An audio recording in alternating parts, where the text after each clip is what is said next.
Man, I know what you're thinking. Tyler, you said you were going to start doing the Chill Pill podcast every week. Guys, listen, I've been saying this for the last year now, okay? I'm just not, it's not that I don't like doing podcasts. I don't not like doing it. I'm just so used to making YouTube videos and giving my thoughts on things right then and there that I don't really ever feel the need to do a podcast.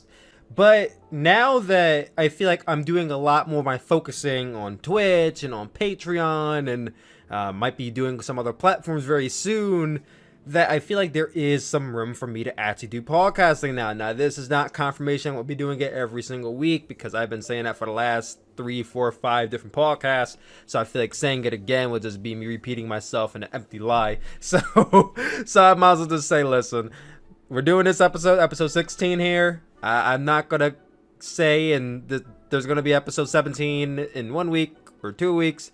Whenever there's news to cover, when I feel like there's a reason to do an episode, then I'll do an episode. That's just kind of where I'm at right now. And guys, welcome back to our 5th week live here on YouTube. And if you're watching this on Tuesday, Patreon. I'm trying my best to keep the streak rolling, guys. If I stop the streak, there's gotta be something that happens if the streak stops. We gotta surpass Undertaker's streak of 20. That's my goal. Surpass the Undertaker streak. We gotta keep it going, guys. We just gotta keep it going. Challenge accepted. All of that and more here, discussed on the 18th edition, the 19th episode, on the 20th edition, the 21st edition. This is the 22nd edition, the 23rd edition, the 24th edition. This is the 25th episode. This is the 26th edition. This is the 27th episode. The 28th edition. 29th, 30th, 31st, 32nd, 33rd, 34th, 35th, 36th, 37th. That this is the 38th episode of the Chill Spill podcast. Challenge accomplished.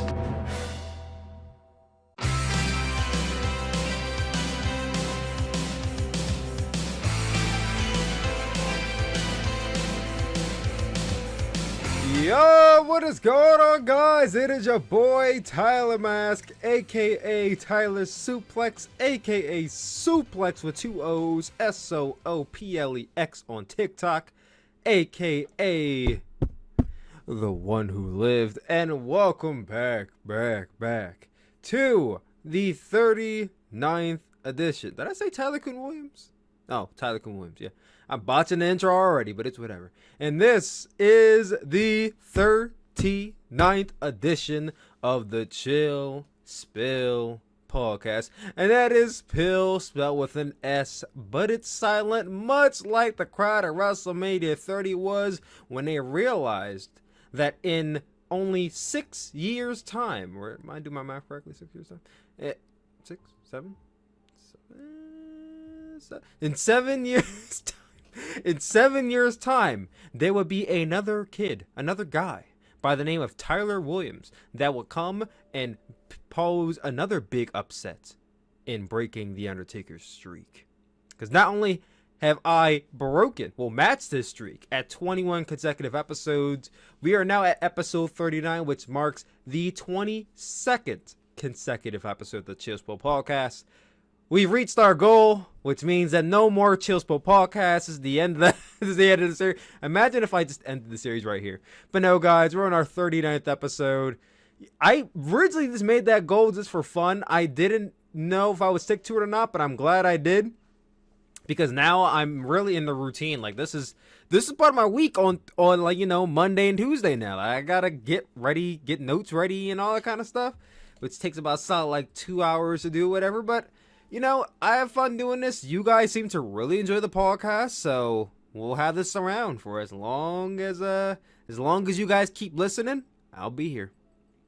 But guys, thank you all for tuning in. We are approaching episode 40 next week, and in 11 weeks will be episode 50, one half of a way to episode 100, which won't be for another year, I think. But yeah, it won't be until 2022 or something. But that's a long way to go. Let's just focus on this episode. And the biggest news article I know you guys all want me to talk about, because I really haven't talked about it too much on social media, because as a podcaster, I can't give you all of my immediate thoughts on everything right away. Otherwise, you have no reason to tune into the podcast. So, the biggest news story we have right now is that Aldrande Cien Alamas, so I should just call him Aldrande because they dropped Cien Alamas from his name like literally 2 years ago now. But Aldrande, former United States champion, former NXT champion, former holder of, I won't even say former, holder of one of the greatest matches in WWE history, Aldrande, has been released from his WWE contract.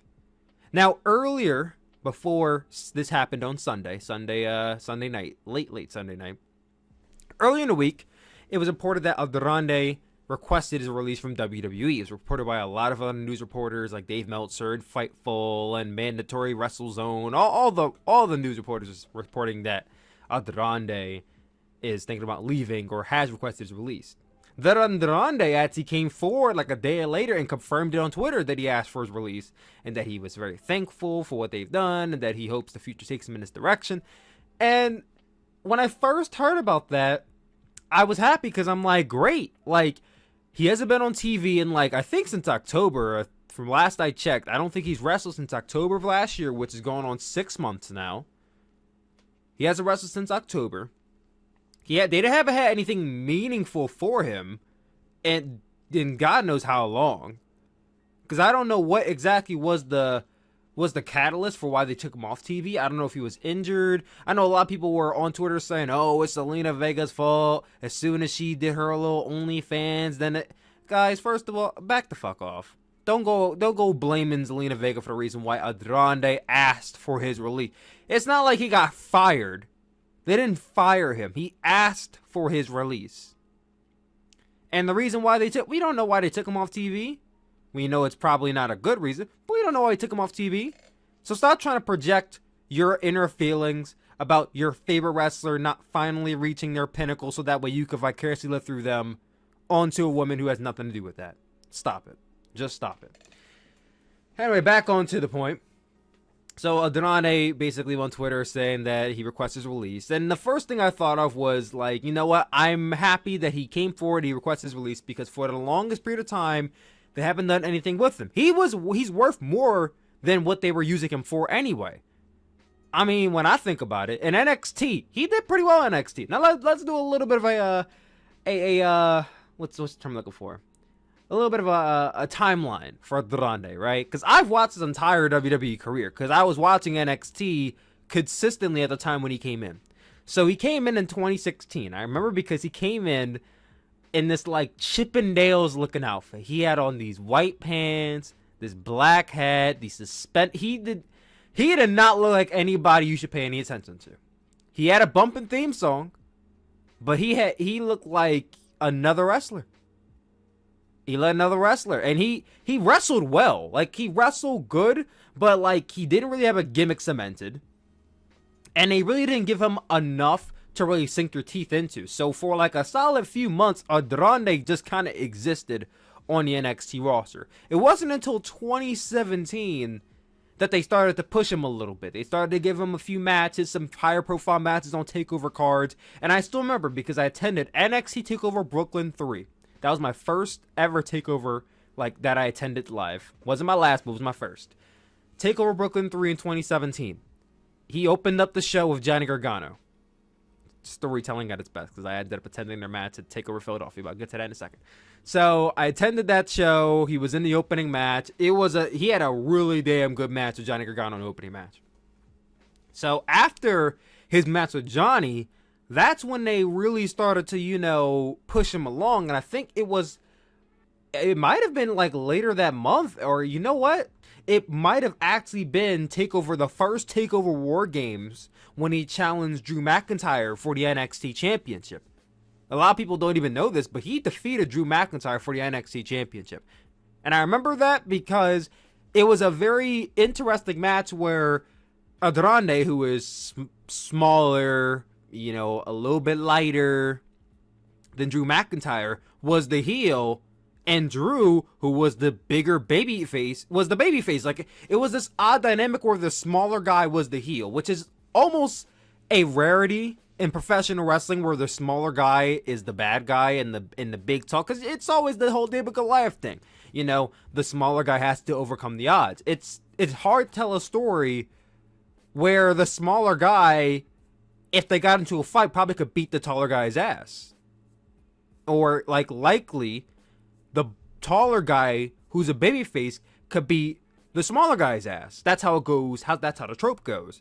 But in this instance, the smaller guy is the bad guy. So it's like, well, how is he going to defeat the bigger guy? Like, how is this storyline working? Now, don't ask me exactly what was the catalyst for it, because back then and even today, NXT championship feuds are really booked off of, hey, you have the championship and I won it. That's about it.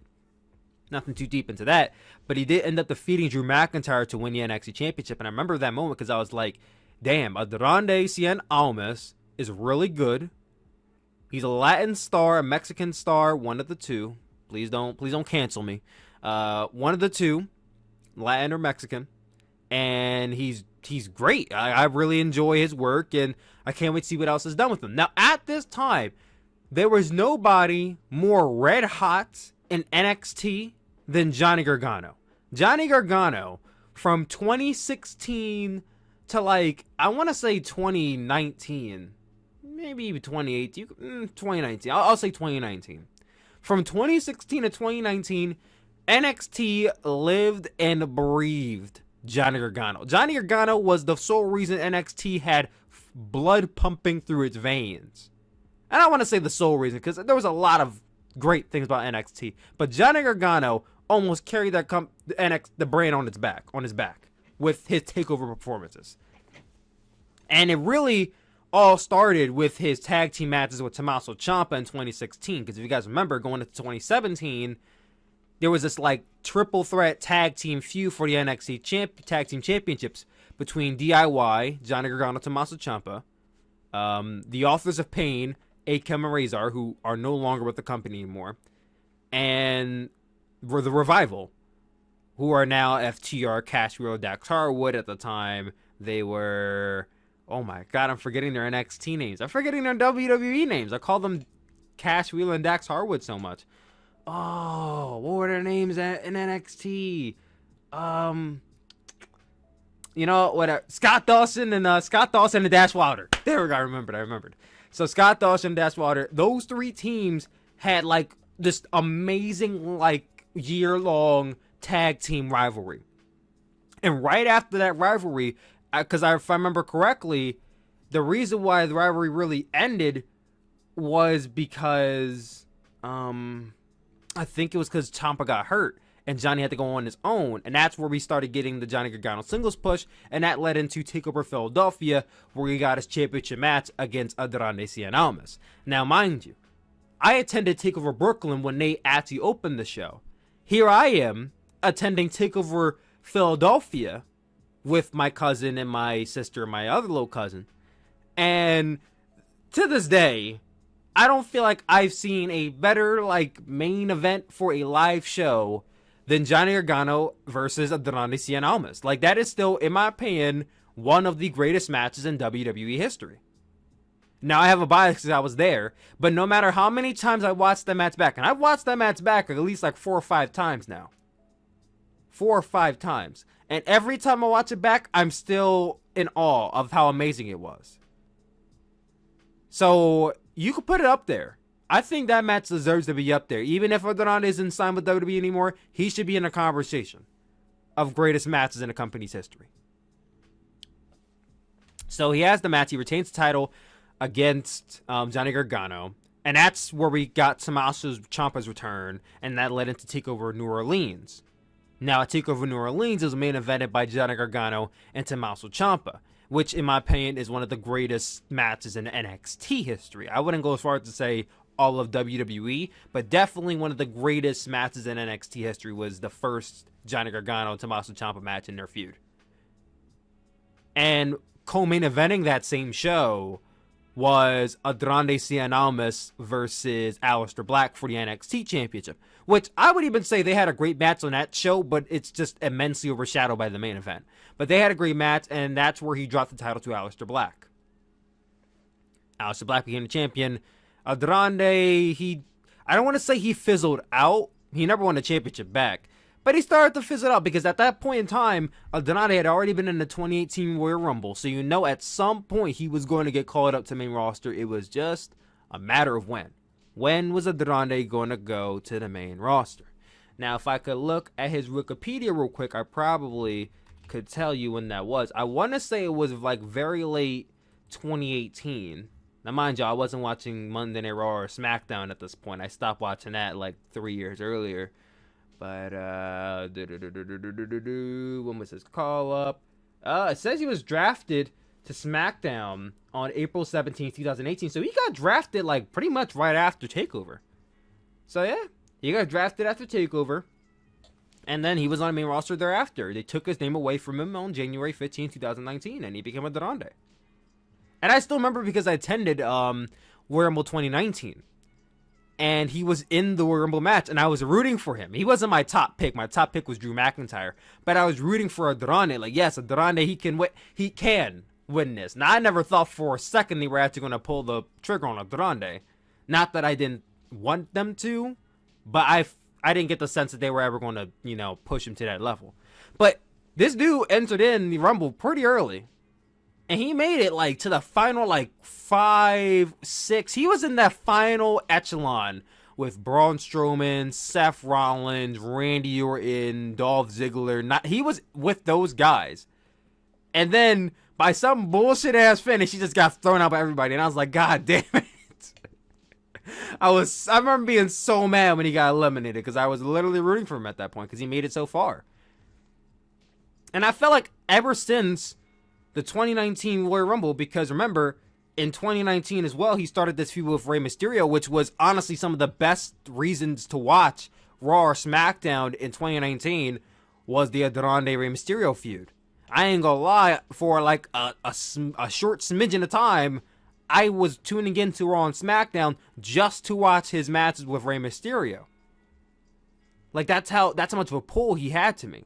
There was some mystique in just the way he wrestled and presented himself that Aldrande honestly was a draw to me. Now, he was a draw to me. To me, he was.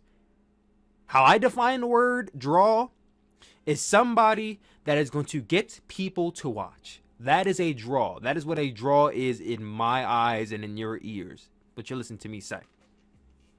To me, whenever Aldrande was on, he was wrestling somebody high scale, I'm like, all right, I might tune in because Aldrande's wrestling.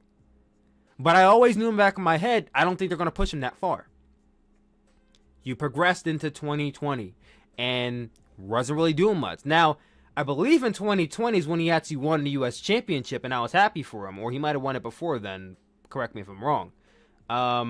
Then he went into WrestleMania. This was the first COVID WrestleMania. Remember, that was WrestleMania 36. That's when they called up, what's his name? They called up Angel Garza. They called up Angel Garza, and they had Humberto Carrillo. Now, I don't know what happened to Humberto Carrillo. I haven't heard his name in, like, a long-ass time. Like, legitimately, up until I looked at Wikipedia, I even forgot about Humberto Carrillo. Somebody please comment down below, tell me what he's doing these days. But Humberto Carrillo actually was feuding with Aldrande for, like, a while. And after their short little feud ended, he entered in the tag team with Angel Garza. Now, at the time, I thought maybe Humberto Garza and Aldrande were going to make like a little mini faction with Zelina Vega. And that would have been sick. Not because they're Mexican or Latin America, don't even go there. But because they were all just fucking talented guys. Like, I would have been there for that. But for whatever reason, it didn't include Humberto. So it was just Aldrande and Angel. Now, they went after the Raw Tag Team Championships, but they never won it to my knowledge. And this is around a time where Aldrande got suspended for 30 days for violating WWE's wellness policy. If you don't know what it's for, I'm not going to say what it's for because I don't know what it's for. But he got suspended. He went into that little feud. Then he started teaming up or feuding with Austin Theory. And then I don't even know what happens after that. I don't know what happens after WrestleMania. it's just kind of a mix of things, you know. And then we're here, where he gets released. So the way I look at Andrande's career, all I could sum it up with is 2 words: wasted potential. Absolute wasted potential. This guy could have been so much more to the company.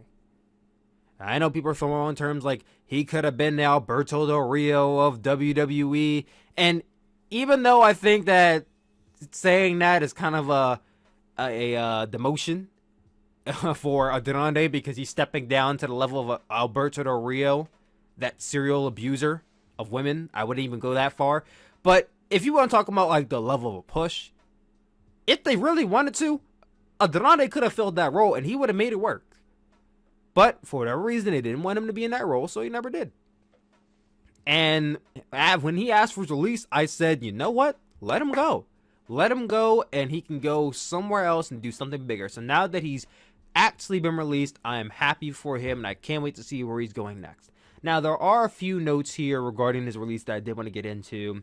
At that time, there were also reports that Charlotte, his fiance, Charlotte Flair, had a hand in lobbying for his release, even threatening to walk out if they didn't let him go. This has since been dispelled by Fightful and other reputable sources, but we'll be talking about Charlotte Flair a little bit soon. Had Charlotte Flair had gone out of her way to say, I'm going to walk out if Aldrande doesn't get released, that'd have been some straight homie shit. But if she didn't, you know what, that's, I mean, you can't, yeah. You know what, I mean, I ain't going to be mad at her if she didn't, but she would have got all the cool points she did. There are also multiple sources, including Wrestling Observer Newsletter, that are reporting that Aldrande's release from WWE has no 90-day no complete clause, which means that he is eligible to wrestle for any promotion as of right now. Usually with these contracts, when guys are released, they have to wait 90 days in order to sign with any other promotion or wrestle for another promotion. But apparently, he can start as soon as he was released. So either today or even Dynamite tonight. He can actually appear on Dynamite tonight if these reports are led to be believed. These are just reports after all. These are reputable sources, but I just want to say it could be false. And then also, lastly, Fightful reported that he is legally able to continue to use the name Aldrande, but not the extension of Cien Alamas. So he can use the name Aldrande in another company, but he cannot take Cien Alamas with him. Which I found interesting, because you would have thought that WWE would have trademarked the name Aldrande, but I guess they didn't. Now, 2 years before this, Aldrande actually trademarked El Idolo, which is his nickname. He even says it in his theme song, El Idolo! And then he trademarked La Sombra, which is his former gimmick in Mexico and New Japan. So he has 3 names to work off if he wants to. El Idolo, Aldrande, and La Sombra, wherever he goes. And I can't wait to see where he goes, because he's going to succeed anywhere. The guy is like super young. He's like 31, right? 30. Well, he's 31 years old. I mean, he's in the prime of his career. He can go anywhere and do anything, and I'm excited to see where he goes. Wherever he lands, I'll be sure to watch some of his matches. If he lands in AEW, even better, because I watch AEW every single week. If he lands in New Japan, great. If he lands anywhere else, I'm happy for him. But getting away from Andrade Cien Alamas, let's now talk about Wrestlemania.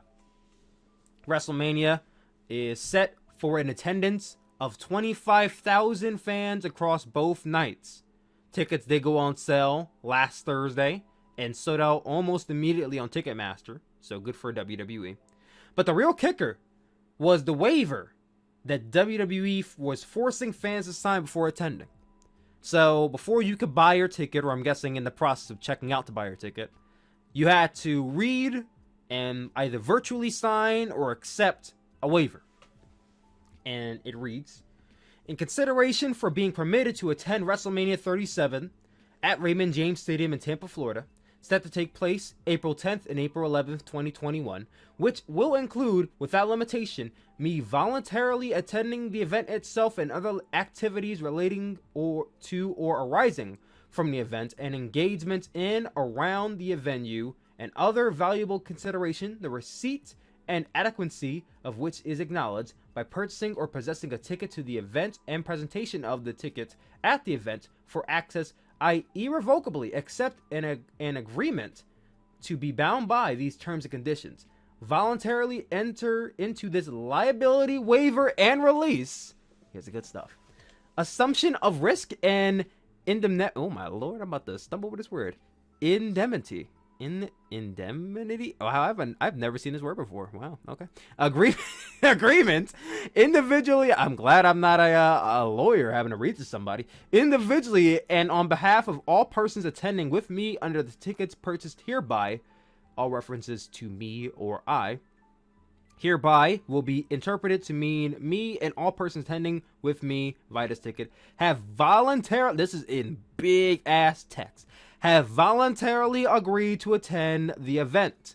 I understand and expressly acknowledge that, once again, big text, attendance is potentially dangerous due to, among other things, risk of spreading or acquiring COVID-19 or similar infectious diseases, and other unanticipated and unexpected dangers may arise from my attendance at the event.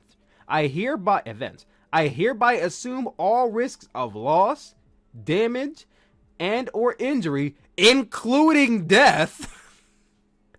They got that in fucking parentheses. Including death to my person and or property associated with my attendance at the event, including whether caused by negligent acts or omissions of Tampa Sports Authority, Raymond James Stadium, and World Wrestling Entertainment Incorporated, and each of its parent, subsidiary, and affiliate companies, and each of its officers, directors, shareholders, employees, independent contractors, agents, or representatives. So basically, this says that I agree to attend WrestleMania 37, and if I get COVID-19, I am ineligible to sue WWE. That's basically what you are signing if you go to WrestleMania 37. They are basically saying, if your dumbass decides to come to this show and you get COVID, that is your dumbass fault, and you better not even think about making a lawsuit because you signed the paper. They basically are wiping their hands clean of this whole COVID-19 thing by signing this. And I saw fans online like, oh, WWE strikes again with their immoral tactics. And you know what? At this point in time, nobody should be shocked by them doing this. Literally nobody should be shocked by them running a 25,000 seat arena. I'm not mad at the contract. You should be upset about them running a venue that goddamn big and endangering the people in attendance, endangering their fans by doing this. Because if they cared enough about you, they wouldn't have this show. But they care about your wallet, and that's why they're having it in front of fans, because they know you will attend. However, here is where I will draw the line at disliking WWE's practices and understanding why they're doing what they're doing.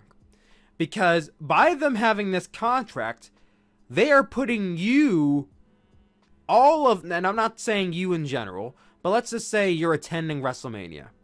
Theoretically, you're attending WrestleMania, right? They are putting you with all the responsibility. They are saying that you are choosing to attend this event that you know very well will have at most 25,000 fans, which is a hazard due to COVID.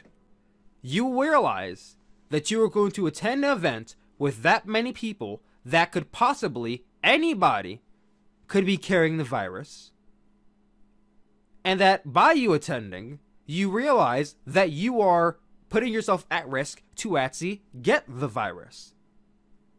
And if you get the virus, you will not blame it on us because you attended the event. We didn't force you to attend the event. We didn't make you attend the event. You, under your own admission, your own thought process, your own decision making, you decided, I want to attend WrestleMania 37 during COVID, and you got it. That's on you. That's what this contract says. That's exactly what this contract says. And even before I saw the contract, I decided I am not going to WrestleMania 37. Because 25,000 fans, I keep on saying it back to myself. Do I really think it is smart to attend this show with people who possibly have COVID. And at this time, I believe the mask mandate was lifted in Florida, so you can actually go down Florida right now with no mask on, and nobody's going to stop you or arrest you or anything. Now, mind you, I'm still going to Florida. I'm just going to wear a mask. We'll talk about that in a bit. You can go here, and you can watch this show. But if you get sick, and they said under any circumstance, they don't even mean COVID, they mean under any circumstances. If your ass falls off the balcony and dies, that's on you. If your ass is gobbling down one of the Frankfurt glizzies and you end up choking to death, that's on you. If the Undertaker makes his return in the ring and you pass the hell out and bump your head on the seat behind you and die, that's on you. They saying it's on you. That's all it is. So you know what? I'm not even gonna throw shade at them. It's like, they smart. Because if I'm a company that doesn't care about your well-being, I would do the exact same thing. And if you show up and you get sick, oh well, I got your money. What you gonna do about it? So that's all the WrestleMania contract says. I have just said it right here, right now. I am going to the city of Tampa on April the 9th. I will be attending Joey Janela Spring Break 5. I may attend GCW Acid Cup 3. But after April the 9th, I'll be flying to Miami to vacation and have a little bit of fun, but I will not be attending WrestleMania 37. I might not even watch WrestleMania 37, to be honest. Like, I'll be in Miami. Now, mind you, I intend to be back in my Airbnb to watch WrestleMania 37. I might stream WrestleMania 37 if I have good enough Wi-Fi. But at this present time, your boy might not even be watching WrestleMania 37. My investment in the product has gotten that low.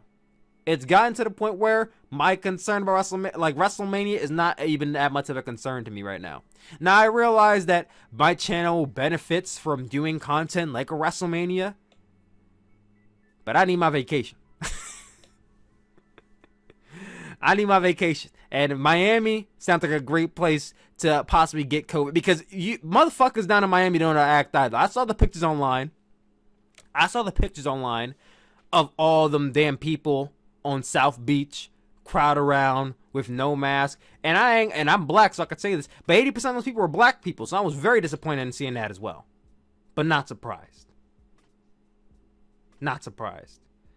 So seeing that, I ain't gonna lie, I'm like, ooh, because I'm going down there on a Saturday. I'm like, ooh, I'll quadruple mask if I have to. But I'm going to the beach. I'm going to chill out in the sun. I'm going to swim in the ocean and hopefully not get my leg bitten off by an alligator, and that will be it. And then on the 12th, I'll be going to Orlando, Disney World, and Universal Studios. That's just my round trip around Florida. If y'all see me, say hi. But that is the WrestleMania waiver. Let's now get into something that's also happening WrestleMania weekend, because WWE wants you to keep on watching their product throughout the week of the 7th. Not quite a takeover, as NXT is already having a takeover show on Peacock on April the 8th. But NXT UK will be having a decently sized show called Nxt Uk Prelude on April the 8th at 3 p.m. Eastern Time on the WWE Network, which at that point in time will be exclusively on Peacock as well. So NXT UK Prelude, I want to say takeover, but it's not a takeover. Prelude is going to be having 2 matches so far, one of which is confirmed to be Noam Dar versus Tyler Bate, where the winner will challenge a kid at a later date for the Heritage Cup Championship, which I didn't know was a championship, but now a trophy is a championship, so that's interesting. And then the main event of that show, Volta will be defending his NXT UK Championship against Rampage Brown. Now, I don't know who Rampage Brown is. I haven't seen a match of Rampage Brown. I'm going to safely assume that Volta's retaining, because he's retained against everybody else. He's beaten Ilya. He's beaten A-Kid. He's beaten Tyler Bate. He's beaten Pete Dunne. He's beaten Trent Seven. He's beaten Joe Coffey. He's beaten all the big names. So to have Rampage Brown come in here and be Volta, it's like, what? What? So I'm gonna say Volta definitely is winning. I won't be shocked. Maybe I shouldn't be. Maybe Rampage Brown is the next coming of Brock freaking Lesnar, for all I know. But I don't know who he is, and I haven't even heard of him up until this point. So I don't see why they would have a guy who you probably never heard of beat Vulture for it. That doesn't make too much sense to me. But I wouldn't add the possibility out either. So he's facing Rampage Brown. Tyler Bate facing Noam Dar. Vulture's going to retain. I think Tyler Bate wins that match. Now, we talked about Charlotte Flair earlier in the podcast. She possibly went to bat for her fiance, but apparently that was dispelled. She was also in the news earlier last week because she was removed from the WrestleMania 37 poster. Charlotte Flair, the golden goose of WWE, male or female really, was removed from the WrestleMania 37 promotional poster. Now, she was on the poster at one point with Bianca Belair and Sasha Banks, Drew McIntyre, Roman Reigns, all the top guys in WWE, but then she was taken out of it. And you look at the trailers for WrestleMania, she's not in them anymore. She's not really advertised for the show. Like, well, she never was to begin with. But we're about 2 weeks away from WrestleMania, and she's not even advertised for the show. So fans are wondering what's going on with Charlotte Flair, why is she not advertised? Well, it was reported that she landed a lead role in a remake of a 1973 film called Walking Tall. The movie, as described by Deadlight.com, stars Charlotte as a Tucson, Arizona cop who finds herself caught in a web fraud, exploitation, and murder. Oh, damn. And is forced to go full vigilante to protect her hometown from falling victim to modern corruption. Interesting. Now here's the more interesting thing, because I never find Charlotte to be a good on promos. Promos is basically acting. You are given a script on WWE, at least. You're given a script. You must recite your lines, memorize your lines, go out on television, and basically do exactly what you were told to do, how you were told to portray. It is basically television. It is basically Broadway. She is acting when she's doing a promo, and I never thought she was good at it. There are periods of time when Charlotte may be good. More often than not, she is not good on promos. So to see her land a lead role where she's going to be on front and face and center of this movie the entire time, I want to see that. I want to see how Charlotte is in terms of being on camera in that magnitude. Because if she's not good in WWE, her movie might fucking suck. Now, I ain't gonna watch it because I think it's gonna suck or anything. But I'm just curious about how does she get this role? How does she get this role? She's not even that damn good. But you know what? I'll give it the benefit of the doubt, and I'll just say that maybe Charlotte Flair got very motivated and went in there and she killed it. And she got this role. So good for her.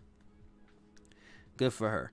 Now, she just got the role. I don't think they're going to start recording or filming the movie just yet. So I'm going to say at the earliest, it might come out late 2022 next year, maybe early 2023. So if anybody's interested in movies starring professional wrestlers, keep your eye out for Charlotte. Now, she was casted in it. Now, her being casted in the movie should not have any effect on if she's at WrestleMania or not. Because, like I said, I don't think they're filming the weekend of WrestleMania. So then it's like, well, why is she not on the card? So then the news broke. Aldrande broke it. And then on Monday Night Raw, Rhea Ripley, who made her debut on Monday Night Raw last night, good for her, basically broke the news as well. That Charlotte Flair is out with COVID. So, healthy recovery for Charlotte Flair. Hopefully she's doing okay, and hopefully she bounces back and she's all right. Aldrande had some nice words for her. And, if Charlotte's out with COVID, I hope she gets better. If she's out now, quarantining for 2 weeks, hopefully she's not, sick. She should be back in time for WrestleMania, but I'm going to guess because there's not enough time to build up to it, that's why she's not advertised. Now, I could totally see WWE pulling some bullshit where she enters in the match WrestleMania last minute, and boom, she's in the triple threat match and she wins it. The Universal Championship match. But that's besides the point. Now talking about Fastlane, which happened on Sunday. I did not watch Fastlane, but I did want to talk about two big events that happened on the show. So one of the big events that happened on the show was Alexa Bliss versus Randy Orton. Yes, you heard that right. Alexa Bliss versus Randy Orton was an actual match that happened. Now, it wasn't a traditional wrestling match. Alexa Bliss did not lock up Randy Orton. She wasn't hit with a drop kick. She didn't actually lift Randy Orton up and slam him down, hit the Twisted Bliss. It's not what happened. I would have wanted to happen. That would have been cool. But that didn't happen. Instead, they basically had a gimmicked segment. That's what it was. It was a gimmick segment that led to the return of The Fiend. And when The Fiend emerged from the ring, his mask was all deteriorated and melted, and he looked grimy and disgusting and scared. I will give them a lot of credit. That the suit, his outfit wasn't all that, but that mask is badass, bro. It is nightmare inducing, that mask he has on now. And it's a nice touch. He has the like little blue, almost blind spot in his eye, and then the other eye is pretty normal. So that's a nice touch up. But he hits Randy Orton with his sister Abigail, and Alexa Bliss mounts on top of Randy Orton very provocatively too. So I was like, what kind of Raw am I watching? So she mounts on top of him, I should say, and she pins him. And they stand, basically, Bray stands on top of Randy, over top of Randy, I should say. And Alexa, they're like, laughing or whatnot. And that's a WrestleMania match coming very soon. Randy and The Fiend. We saw this coming. Shouldn't be surprised. In the history books, Alexa Bliss has a documented victory, pinfall victory, over Randy Orton. So she should be able to go to the Hall of Fame off of that accolade alone. She is the first female ever to pin Randy. I want to say a WWE champion, but Chyna's done that, so I can't even say that. But good for Alexa Bliss. Now, also on that show, in the main event of the evening, we had Daniel Bryan versus Roman Reigns for the Universal Championship.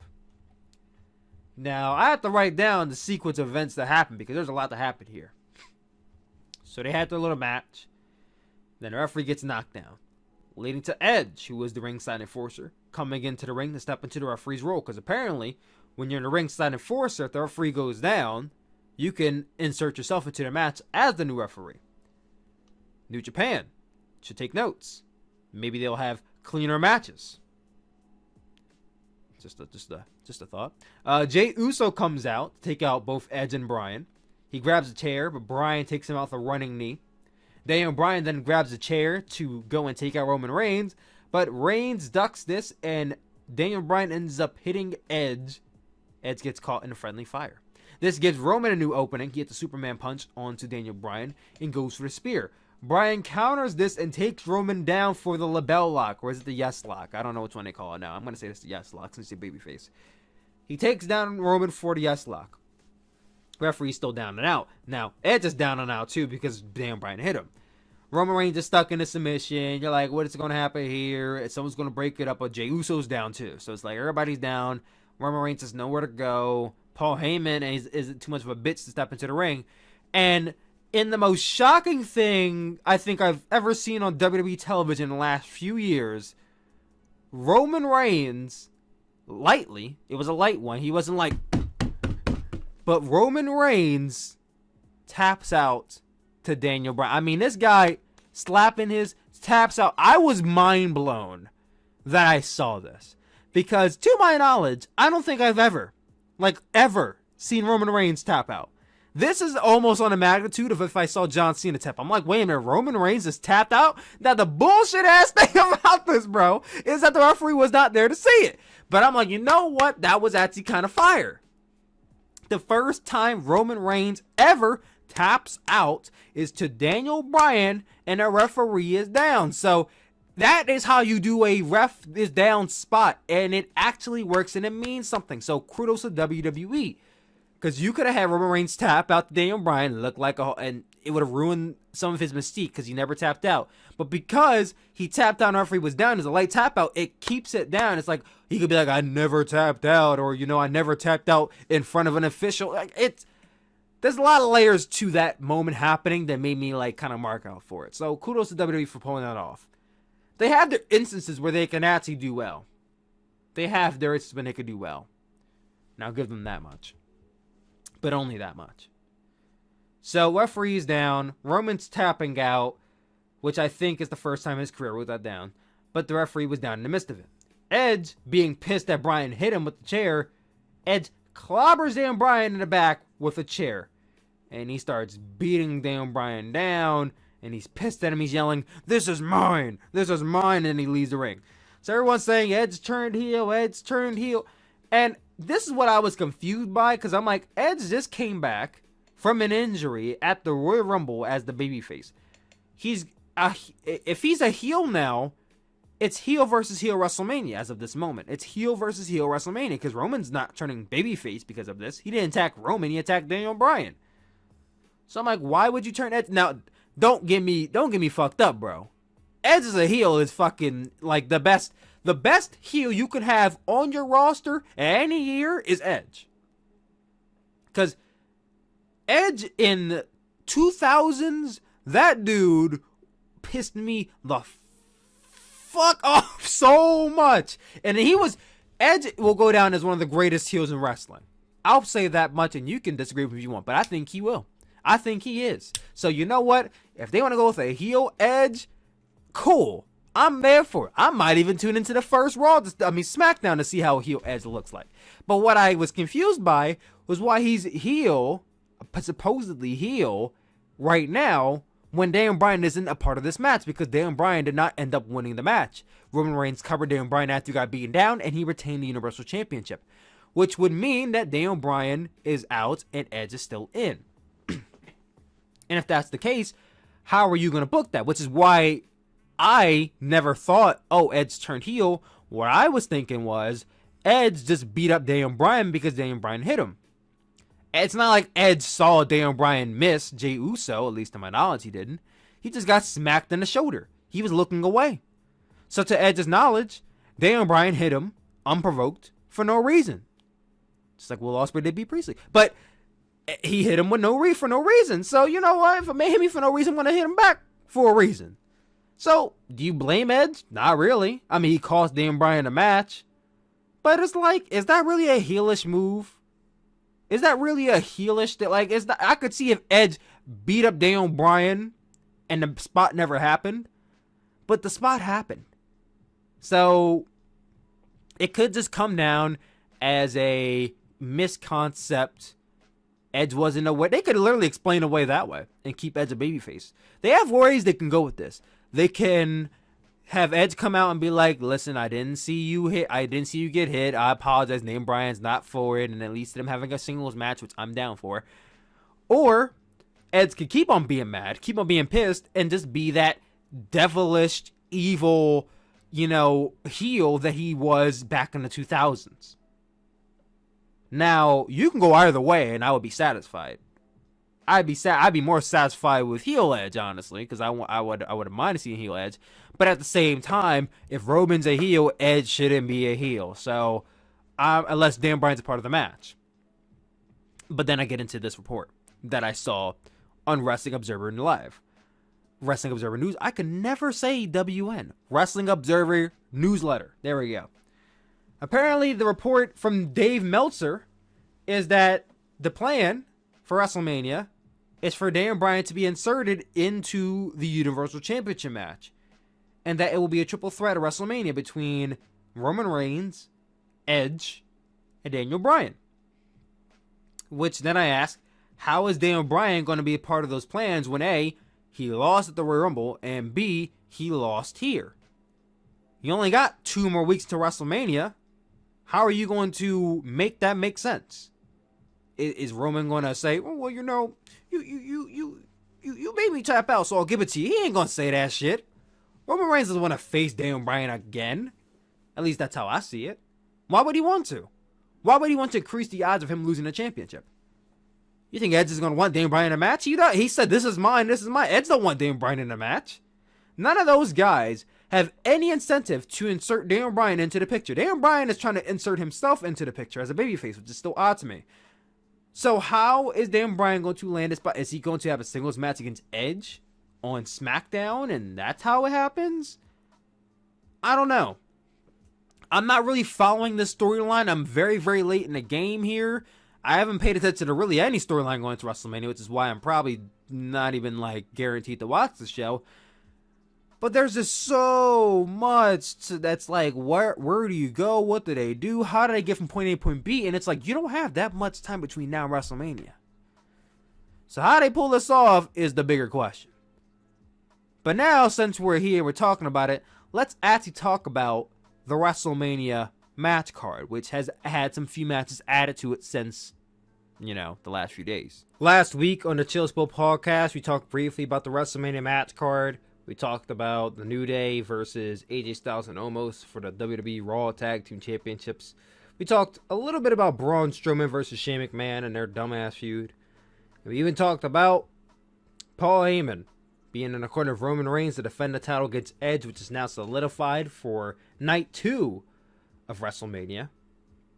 We have also Sasha Banks versus Bianca Belair for the SmackDown Women's Championship is now solidified for night 1 of WrestleMania. Bobby Lashley versus Drew McIntyre will be on night 1 of WrestleMania as well. So the WWE Championship and Universal Championship on 2 separate nights, as last year was. But also, with the SmackDown Women's Championship being on night 1, the Raw Women's Championship is on night 2. Asuka will be defending her championship against Rhea Ripley. I'm excited for that.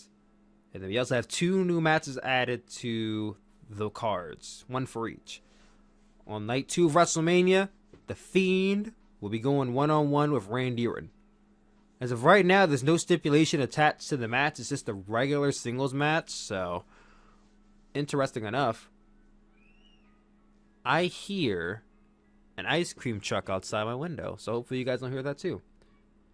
But then on night 1 of WrestleMania, it is confirmed we will be having The Miz, the former WWE champion, literally WWE champion like a month ago. The Miz will go one-on-one with Bad Bunny. Top selling artist in the Mexican American market, really in the world right now. Bad Bunny will be wrestling, professional wrestling match against The Miz. No tag team match, which I thought for sure was going to be the case. He'll be actually wrestling The Miz. So Damian Priest is going to be on the sidelines for this, watching Bad Bunny. Don't know how I feel about that one, but I'm sure they'll get their spot on ESPN and all the other big news outlets reporting that Bad Bunny's wrestling on WWE television. Like, they're good what they want. They're getting PR out of it, so that's all they want, and they'll get it. So good for them. But that's the developing WrestleMania card so far. Let's now talk about New Japan Pro Wrestling. They just had their New Japan Cup finale on Sunday as well. Will Osprey took on Shingo Takagi for the New Japan Cup Finals trophy. They had a great match. Was not their best match they've had. I would definitely say the order goes third match, second match, and then the first match being one of the best matches in New Japan Pro Wrestling history.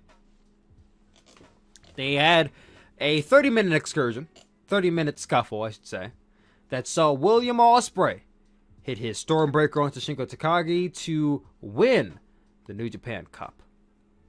Will Osprey, 2021 winner, will be contending against Kodabushi for the IWGP World Heavyweight Championship, the Unified Championship, at Sakura Genesis on April the 4th. Now, the most shocking event of the night wasn't the earthquake that happened during the show. Yes, Japan had a 7.0 magnitude earthquake during the show. It happened during a 6-man tag with Hiroshi Tanahashi, Kazuchika Okada, and Kodabushi versus Jay White, Yujiro Takahashi, and Kenta. Like, literally, you could see the arena shake, the ring shake, the wrestlers leave the ring, trying to calm people down. It was an insane thing to watch. But the most shocking event of the night wasn't that. It wasn't the return of Roppongi 3K's Yo, but it was Will Ospreay, in an attempt to garner heel heat, giving his girlfriend Bea Priestley, unprovoked, no build up to it, except for the 3-second pause they had between this and the actual move.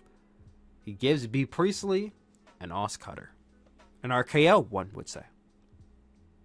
For no reason. Well, let me not say no reason. Because the reason he was given was, while shouting at Ibushi, that he will do anything to win his championship. He loves the championship more than anything or anyone. So basically, He's willing to put the championship over his relationship. Now, why he had to actually physically assault his girlfriend to get that point across, I will never know. But he did. Fans were irate about this. Will Osprey putting his hands on his girlfriend.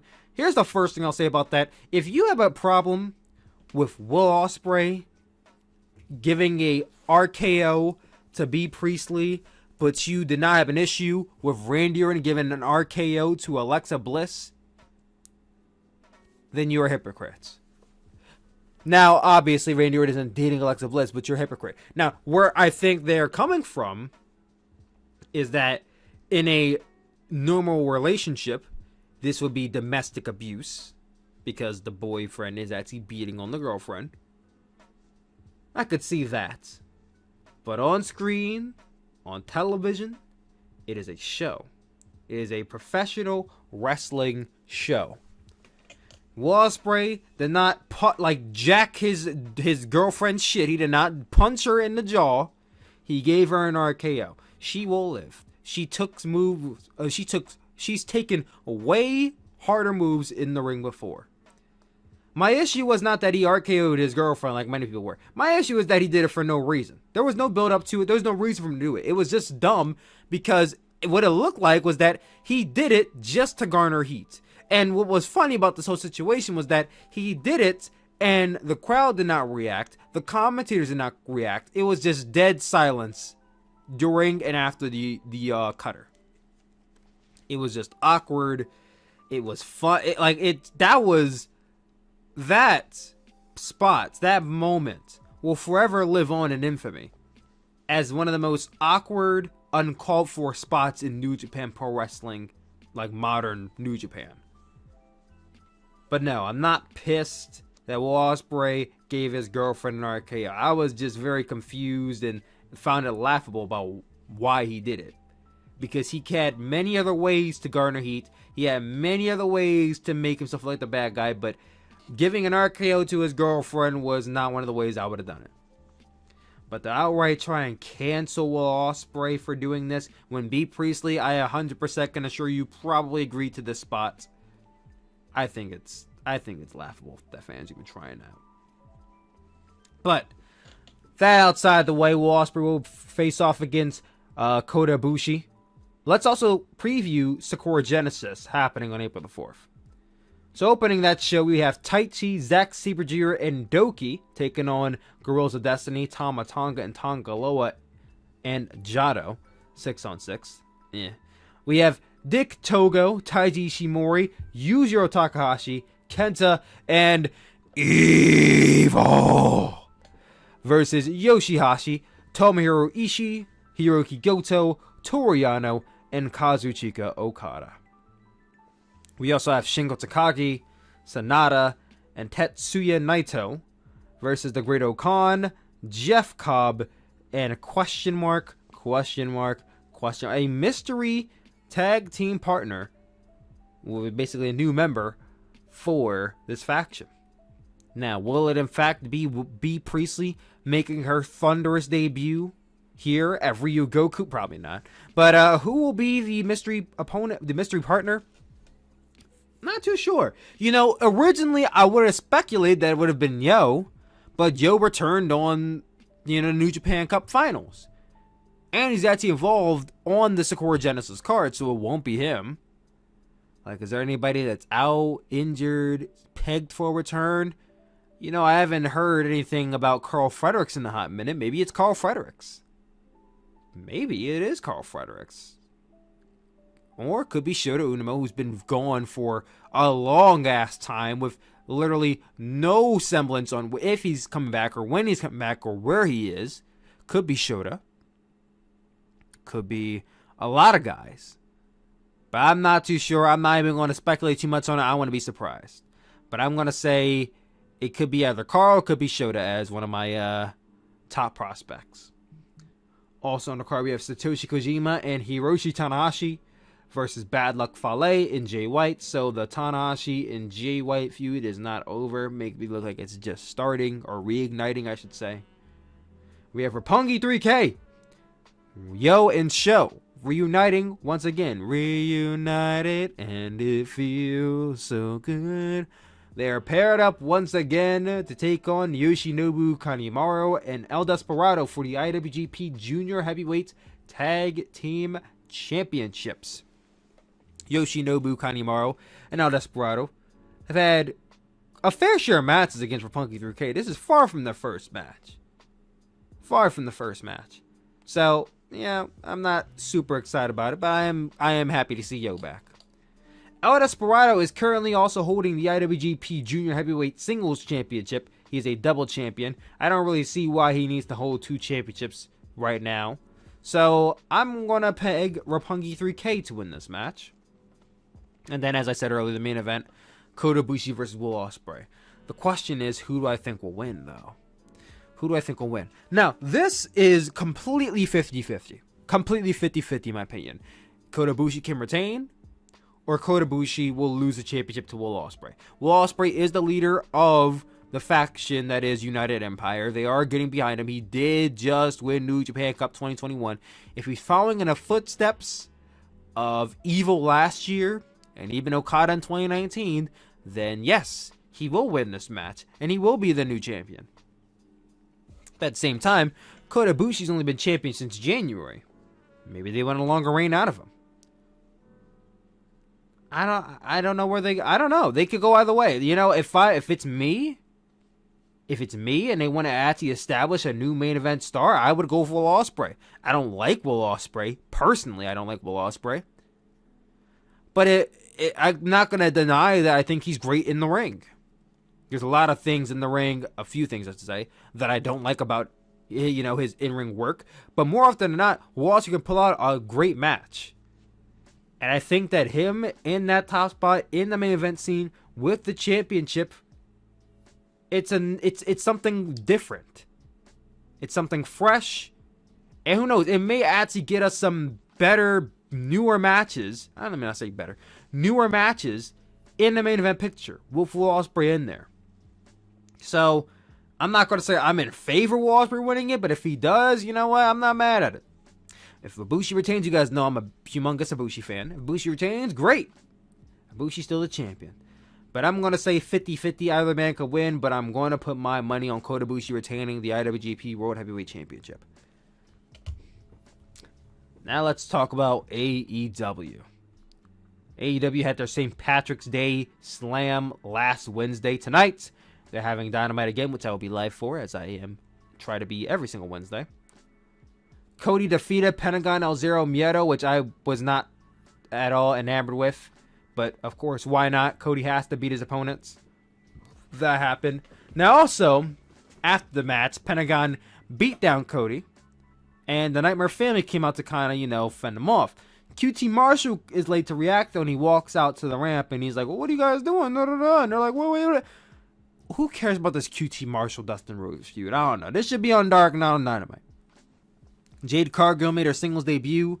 She defeated Danny Jordan. She looked decent in the ring. Room to improve.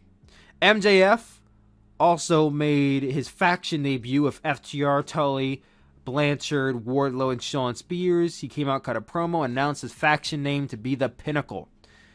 Not really too big on the faction name, but curious about where they're gonna go with this faction. John Moxley and Eddie Kingston had a tag team match against the Good Brothers, which was mostly dominated by the Good Brothers for most of the match up until the end, where Moxley rolled up Gallows to get the win. So Eddie Kingston and John Moxley won this match, but they were attacked right afterwards by the Good Brothers. Out came Kenny Omega with a steel chair. Wrapping the chair around Eddie Kingston's leg, he shatters it, and then he wraps it around John Moxley's neck, but is cut off by the Young Bucks. By the Elites. The Elites stopping the Elites. What is going on? I could have sworn we had a same, not the exact same, but a similar segment to this where the Young Bucks bet into Kenny Omega's business like weeks ago, maybe. It's not something I'm too crazy about, honestly. I mean, to be honest, I'm not crazy about the Good Brothers in AEW right now. They're literally just there to be exactly what they were to AJ Styles in WWE. Backup. And it's annoying. Very annoying. So I'm not really enamored with this feud right now. Kenny Omega, I'm ready for his next singles feud. I'll just say that much. And hopefully he makes the most out of that. Sting and Darby Allin were coming out to cut another promo because, Sting has to be on a show every single week. Darby Allin, he proposes to pay tribute to Brody Lee, that he will put out a challenge to any member of the Dark Order to face him for the TNT Championship.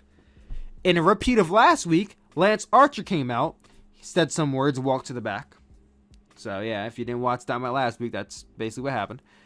Then Team Taz comes out through the other tunnel. Now I was pissed off because I'm like, this feud is still not over. Are you fucking serious?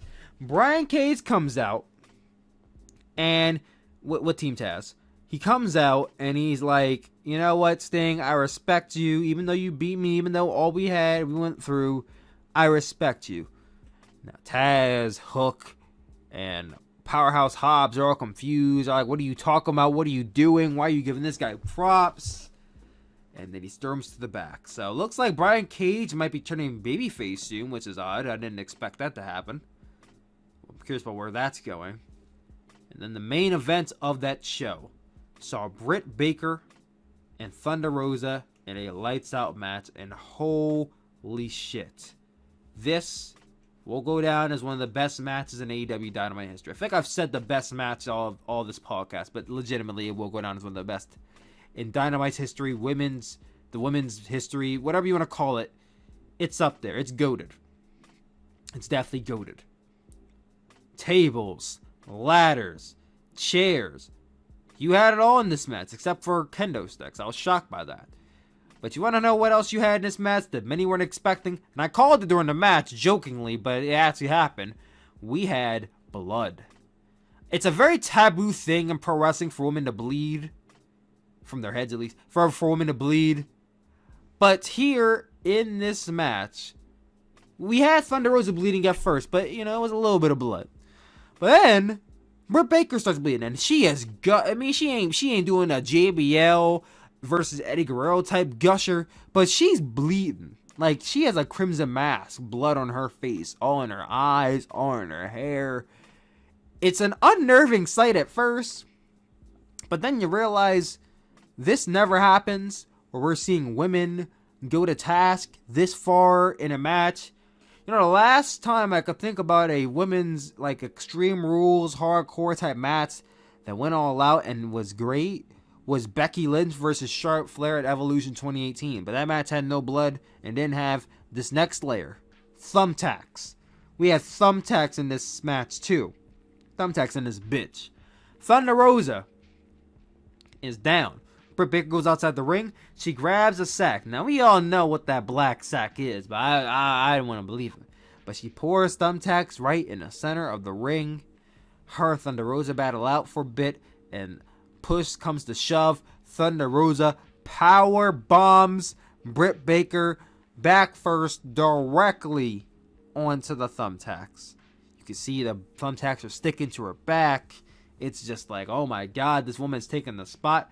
Now, what I didn't really like too much of was she channeled her inner Cody Rhodes and almost no-sold it. And I'm not trying to say she did completely no-sell it. But as Thunder Rosa goes for the pin, Britt kicks out. Now, Thunder Rosa is all confused and whatnot, and Britt kind of takes her down. They're kind of scuffling, trying to settle for control. And Britt gets her in the lockjaw position, and she locks in the lockjaw. And I'm like, I hope Britt Baker isn't going to win this match from this spot. Now, if she wins the match, I'm not mad, but if she wins the match from this spot, considering she just took a powerbomb on attacks, I would be a little bit upset about that. Scrambling, scratching, Thunder Rosa is trying to fight out of it, and she has the bright idea, and I'm not being sarcastic when I say this, she has the bright, smart idea to roll back and put Britt Baker directly back onto the thumbtacks to break up the lockjaw. Mwah! Perfect storytelling element right there. I love that spot. Her and Britt Baker battle out for like another minute. They make their way outside of the ring onto the ramp where a table is set up. She gets Britt Baker on the shoulders for a Dynamite plunge and leaps off of the apron and does a Dynamite plunge right through a goddamn table, basically breaking Britt in half. She pins Britt Baker, and Thunder Rosa is the winner of this lights out match. And oh, god damn, this was an outstanding match. Just outstanding. Loved it. Loved it. Loved it. Now, during this match, we saw Hikaru Shida was watching going backstage. Jade Cargill is watching from the crowd. What does that mean exactly? I like to believe that with Shida watching on, that would mean that she's set up to face Thunder Rosa for the AEW Women's Championship very soon. Now, I would say the real big winner coming out of this match was Britt Baker, because she was the one who took all the spots. I mean, think about it. When you watch the match back, 85% of the big spots in this match, Britt Baker took them. She took the spot on the ladder. She took the superplex spot onto the chairs. She took the table spot. She took the thumbtack spot. She bled the most. She was on the receiving end of a lot of the damage. So, even though she lost, she came out the winner of a lot of fans' eyes. So, how do you leave Britt Baker out of a championship picture? You really don't. But she lost, so she shouldn't be in line first. It should go to Thunder Rosa. So, where do you leave Britt Baker? Well, Jade Cargill's watching in a crowd, so maybe Jade Cargill and Britt Baker are going to have a feud. But they're both heel, so how do you do that? This was a star-making performance for Britt Baker to the point where if they wanted to turn her babyface, they could. Personally, I wouldn't because I think she's a better heel, but they could. Or they can experiment with a heel versus heel feud in Jade Cargill versus Britt Baker. I don't know how well that's going to go because the fans will just turn Britt babyface. So maybe they do a fatal four-way. Britt, Thunder Rosa, Jade Cargill, and Hikaru Shida, Double or Nothing. I'm not sure how Jade Cargill segues into this. They definitely didn't show her on screen for no reason. But Rosa and Shida looks to be set up to be the next championship program. So that was exciting. Overall, I thought that show was really good, and that main event definitely made that show what it was. But let's get into Dynamite this coming week, tonight. We had the Young Bucks and Brandon Cutler teaming up to take on the Lucha Bros and Laredo Kid, making his AEW Dynamite debut, his first appearance on AEW, basically AEW, since Double or Nothing 2019. Oh, my bad. Since Fyter Fest 2019, where he teamed up with the Lucha Bros to take on the Young Bucks and Kenny Omega. That should be good. I'm going to go with the Young Bucks to win. Brandon Cutler gets his first Dynamite victory. We have FTR and Shawn Spears of the Pinnacle in their first official match as a faction, going up against the Varsity Blondes, Brian Pillman Jr. and Griff Garrison, and Dante Martin. 6-on-6. I'm going to go with the Pinnacle to win. We have Nyla Rose versus Tate Conte. This is their third match with each other, I'm pretty sure. They had a match on Dynamite like months ago. Then they had a match in a tournament. Now they're having a match here. I think they could have fit somebody else in this spot. You could have kept the same, you could have kept either Nyla or Tate, but you could have put someone else in here. I didn't want to see a rematch. I'm not really all too crazy about this, but I'm going to say that Nyla wins again. Darby Allin will be defending his TNT Championship against John Silver, who was the one to accept the challenge last week. I am super excited for this match because I feel like they're going to kill it. Now, John Silver winning the championship, not likely. Not likely. If he does, I'm all for it. But I'm going to go with Darby Allin to retain a TNT Championship. And then what I assume will be the main event, it could be the TNT Championship, what I assume will be the main event, Kenny Omega will face off against Matt Sydal, where if Matt Sydal wins, he will receive an AEW Championship match at a later date. I think that if they want to do a bridging championship match leading into Double or Nothing, which is in 2 months, they could have Matt Sydal win this match. Kenny Omega winning this match also is pretty realistic, seeing as Kenny Omega's been very well protected in AEW since winning the championship and turning heel. However, I'm going to go very out of left field here and say that Matt Sydal wins this match. I don't know how he does, but I'm going to say Matt Sydal wins, and we get Matt Sydal versus Kenny Omega maybe like the week of WrestleMania, and Kenny Omega will retain the title then. That's all Dynamite this week. And I asked you guys some questions. Tell me to ask me some questions. And you guys asked, and I will answer. Ethan McGregor asked, what's your favorite color? Green. Green is my favorite color. I love the color green. I don't wear a lot of green, but I love the color green. Jacob AC asks, what do you think of Robert Pattinson as Batman? Because if you guys don't know, The Batman, coming out in 2022, will star Robert Pattinson as Batman. Previous roles, Batman was casted by Christian Bale in The Dark Knight, one of the greatest movies of all time. Some might even say the greatest movie of all time. And recently, in movies like Batman versus Superman, Justice League, Snyder Cut Justice League, which I have not seen yet. I plan on watching later tonight. Ben Affleck starred as Batman. But Robert Pattinson is starring in a role.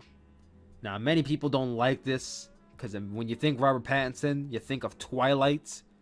Yes, the werewolf, vampire, basically love story that was Twilight.